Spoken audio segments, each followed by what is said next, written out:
শয়তানের অস্তিত্ব বাস্তব, কাল্পনিক নয়।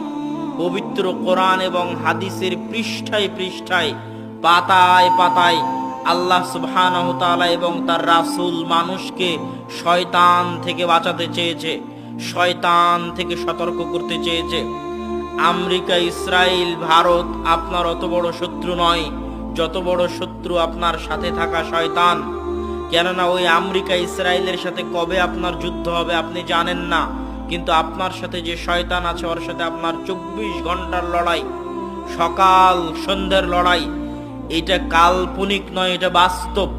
আল্লাহ সুবহানাহু ওয়া তাআলা পবিত্র কোরআনে শয়তানের কথা আর রাসূল সাল্লাল্লাহু আলাইহি ওয়াসাল্লাম হাদিসে শয়তানের কথা এত বেশি পরিমাণে বলেছে যে শয়তানের উপর যদি আপনি বিশ্বাস না আনতে পারেন যে শয়তান বাস্তবে আছে, আপনি হেদায়েতের